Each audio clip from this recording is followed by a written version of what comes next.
So you've got a gravity fed system and you've come into your airing cupboard to shut the gate valves off, to shut off your hot and cold water because you want to do some plumbing. But the problem is they're completely seized, and when you try and turn them, the spline has sheared off and they just keep turning and won't close.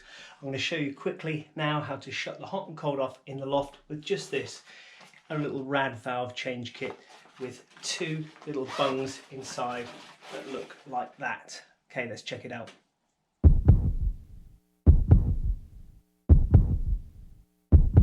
Hi guys, Rob Lester here from Lester Bathrooms. Thank you for taking the time to check out our channel where we're all about bathrooms. And in today's video, before you do that, consider giving us a subscribe, that'd be great. Today, quite a common occurrence in gravity fed systems. You've gone to shut the water off to do some plumbing, something very quick, and these are completely seized, or if you can get them moved, you sometimes get the spline shearing off, and they just keep twisting and they won't shut off. So today all we're going to require from you is to buy one of these rad valve change kits, a couple of rubber bungs like this. So get yourself a packet like that, and then we'll head into the loft and show you how to turn it off.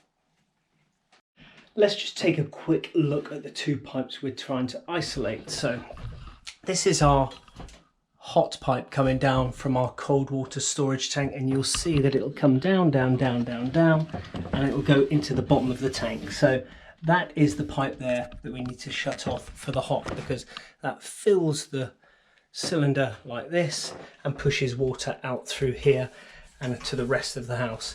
So that is our hot, and that is sadly not working. This is our cold coming down from the cold water storage tank. That is coming straight down and straight through, feeding the rest of the bathrooms with cold water. So we'll open up the loft hatch and we'll trace these two pipes back to the tank. So we're up in the loft above the airing cupboard, and this is our cold water storage tank, and we can trace our two pipes that we need to see up from the airing cupboard and into the tank. So if I just give you a little zoom in on this, this is our hot pipe going down, and this is our cold pipe going down. And if we look inside the tank, we can see the two tank connectors that supply everything. So there's the two tank connectors. We've got one on the right hand side and then one in the middle there. Those other tank connectors are for showers and other bits and bobs, but it's these two we need to bung up. So grab your couple of bungs and get bunging. So we've got our couple of bungs, and with these bungs they'll work from anything from 15mm up to 28mm. So a roll of the old sleeve, and I'm just going to reach in there now and bung that first one up. Give it a nice twist when you offer it in. Just sort of twist it clockwise and push. Perfect. And then the same with the other side. Push that into there and give it a nice clockwise twist like that, and they're in really firmly and really securely, and we can go down and check if that has shut the water off. Now we just go into this bathroom. Actually, this is one of the bathrooms we've not long completed for a customer, so I'll give you a quick little guide round. Very pleased with it all. And we'll open up the bath taps, and it'll just run out any residue that's in the pipes and come to a nice halt any second now. Okay, there we go.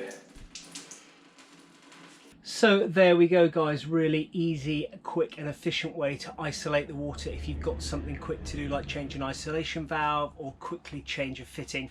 I wouldn't recommend this as a long-term solution for doing a lot of plumbing. Really, ultimately you want to get those valves replaced for nice lever valves, but it's a good handy way of isolating the hot and cold very quickly. It might be worth having this pack of the rad valve change kit in a drawer somewhere. If you have an emergency and you know those valves aren't working, you can quickly get up here and bung the hot and cold and stop any water spewing out anywhere. So I hope that's been helpful guys. Click subscribe if you can and like this video, and check out our channel for more bathroom content to help your project. Take care, bye.